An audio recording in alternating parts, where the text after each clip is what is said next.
Saya dari pihak Peggy Setiawan dan keluarga dan para kuasa hukum dan teman-teman lain mengucapkan terima kasih banyak kepada Bapak Haji Deddy Mulyadi yang sudah mendukung dan mensupport kami, mendoakan saya dan mendukung saya agar dan bisa keluar hari ini. Saya sangat mengucapkan terima kasih banyak.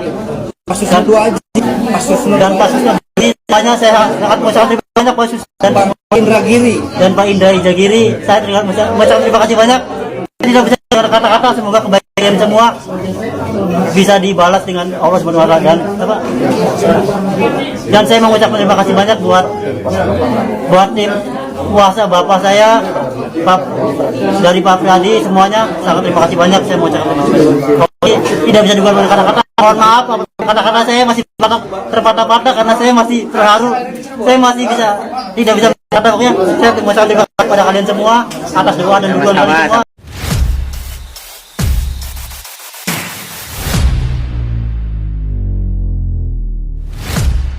Komentar lawyer pendaki terhadap putusan pra-peradilan Peggy Setiawan. Setelah saya mendengarkan bunyi pertimbangan hukumnya, rupanya ada dua hal yang mengakibatkan penetapan tersangkanya itu dibatalkan oleh hakim pra-peradilan. Yang pertama adalah tidak adanya surat panggilan terhadap Peggy Setiawan. Tidak ada surat panggilan, tiba-tiba DPO. Yang kedua adalah Peggy Setiawan belum diperiksa sebagai calon tersangka, tiba-tiba langsung ditetapkan sebagai tersangka. Namun, yang menjadi catatan adalah penyidik itu tetap bisa kembali membuka kasus ini. Jadi, hal-hal yang dikoreksi oleh hakim pra-peradilan itu penyidik tinggal melengkapi. Misalnya terkait pemanggilan, kepolisian tinggal melengkapi surat panggilannya, bikin aja surat panggilan lagi kan. Kemudian pemeriksaan calon tersangka, ya tinggal diperiksa aja dulu. Artinya administrasi di kepolisian yang bisa dilengkapi, dalam tanda kutip bisa jadi tersangka lagi kemungkinan kalau misalkan memenuhi dua alat bukti dan proses penetapan tersangkanya itu sesuai dengan prosedur yang berlaku. Permohonan gugatan pra-peradilan Peggy Setiawan atas penetapan tersangka kasus pembunuhan Vina dan Eki di Cirebon oleh Polda Jabar dikabulkan hakim pengadilan. Sepenuhnya pemohon pra-peradilan Peggy Setiawan atas penetapan status tersangka oleh Polda Jabar dalam kasus pembunuhannya yang terjadi 2016 lalu. Mengadili memutuskan mengabulkan gugatan pra-peradilan Peggy Setiawan. Kuasa hukum Eman menilai penetapan tersangka Peggy Setiawan dalam kasus ini dinyatakan tidak sah dan batal demi hukum. Dia kemudian menghentikan penyidikan dari tahanan dan memulihkan hak pemohon. Sebelum memenangkan pra-peradilan ini, Peggy Setiawan memulai jalan terjal. Berikut perjalanan Peggy Setiawan. Bagaimana pendapat kalian? Silahkan tulis komentarnya di bawah. Terharu juga saya menonton breaking news soal putusan pra-peradilan Peggy Setiawan pagi ini. Melihat orang tua Peggy, baik ibunya maupun bapaknya, termasuk juga saudara perempuannya, sangat menyentuh hati dan perasaan. Kasus yang sudah berbulan-bulan ini dibahas pagi, siang, malam, akhirnya menemui titik terang. Borgol dan kerangkeng Peggy yang dipakaikan penyidik Polda Jawa Barat semuanya lepas dan hancur. Ibarat membangun dua rumah secara bersamaan, rumah Peggy Setiawan dan mungkin juga rumah 8 terpidana lainnya kini sudah selesai.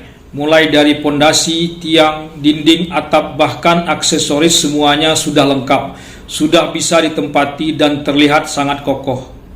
Sementara itu rumah yang dibangun pihak penyidik Polda Jawa Barat tak kunjung selesai. Bahkan rumah yang sebetulnya sudah jadi 8 tahun yang lalu runtuh berantakan. Runtuh akibat gempa tektonik yang datang tak terduga. Gempa tektonik berupa kepercayaan masyarakat yang terus menipis akibat berbagai kejanggalan-kejanggalan yang terungkap dengan sendirinya. Bermaksud hendak meneruskan bangunan rumah itu agar cepat selesai, ternyata rumah yang dibangun penyidik Polda Jawa Barat itu runtuh lebih dulu, sehingga di atas reruntuhan itu Tak mungkin kiranya dibangun lagi rumah dengan cepat. Penangkapan dan pentersangkaan Peggy Setiawan bukannya menyelesaikan bangunan rumah itu cepat selesai, justru memporak-porandakannya. Bahkan keruntuhan rumah yang dibangun penyidik Polda Jawa Barat itu sudah diakui sendiri oleh Kapolri jauh hari. Pondasi rumah itu tak kuat karena tak ada scientific crime investigation. Bagaimana bisa kasus pembunuhan dan pemerkosaan secara berencana hanya mengandalkan kesaksian-kesaksian belaka? Anehnya, kasus ini melenggang mudah sampai ke tingkat paling tinggi. Di sisi lain, kuasa hukum Peggy Setiawan, orang tua dari keluarga Peggy Setiawan, mengaku bersyukur bahwa pria tersebut dinyatakan telah bebas. Beliau bahkan tidak bisa menahan tangisnya saat mengetahui anaknya akan bebas dan bisa berkumpul lagi setelah selama ini ditahan. Setelah bertahun-tahun kasusnya tidak selesai, Peggy Setiawan tiba-tiba dijadikan tersangka atas pembunuhan terhadap Vina dan Eki Cirebon. Namun, banyak pihak yang tidak percaya jika dia menjadi salah satu pelakunya. Sehingga, cukup banyak yang membelanya dan meminta untuk membebaskan Peggy Setiawan ini atau Peggy Kulibangunan. Bahkan, pada saat baru ditetapkan sebagai tersangka, banyak yang menyamakan fotonya dengan pelaku pembunuhan pada zaman dahulu. Peggy pun akhirnya mempunyai kuasa untuk membelanya. Asep Muhyiddin yang turut membelanya menemani ibunya yang menangis dengan keras karena dinyatakan tidak bersalah. Saya banyak terima kasih kepada Pak Hakim, kepada seluruh warga Indonesia yang mendukung Peggy Setiawan, kata ibu Peggy Setiawan ini, Kartini, dengan suara bergetar. Dia mengaku sangat senang karena anaknya bisa bebas dan tidak bersalah seperti yang dituduhkan sebelumnya. Jadi, bagaimana pendapat kalian? Silahkan tulis komentarnya di bawah. Peggy Setiawan bebas dan menang di pra-peradilan. Canggih kali. Langsung dari saya, dari Twin Tower Malaysia, saya mengucapkan selamat kepada Peggy Setiawan dan pengacaranya yang sekarang akhirnya menang di pra-peradilan. Dan saya sangat salut walaupun ini kasus yang penuh tekanan ya, dari kanan kiri, dan viral di media. Tapi Hakim Eman Sulaiman, Hakim Tunggal pra-peradilan, akhirnya berani menegakkan keadilan dengan memerintahkan Polda Jawa Barat untuk melepaskan Peggy Setiawan dari tahanan. Luar biasa.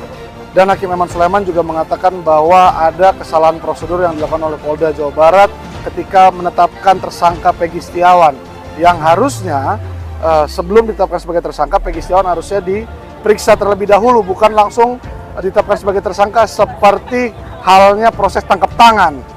Dari kasus Peggy ini kita belajar bahwa no viral, no justice ya. Kita harus berani bersuara, menyuarakan ketidakadilan agar keadilan itu datang kepada kita. Karena keadilan itu sekarang nilainya sangat mahal dan sudah setipis tisu kering ya. Jadi kita harus berani bersuara agar kita menjemput keadilan itu. Ya, salam dari saya dari Twin Tower Malaysia. Terima kasih. Terakhir, Hakim Tunggal Eman Sulaiman dalam putusannya menilai tidak ditemukan bukti satupun bahwa Peggy alias Peron pernah melakukan pemeriksaan sebagai calon tersangka oleh Polda Jawa Barat. Atas dasar itulah, penetapan tersangka atas pemohon haruslah dinyatakan tidak sah dan batal demi hukum. Berdasarkan pertimbangan di atas, alasan permohonan pra-peradilan harusnya beralasan dan patut dikabulkan.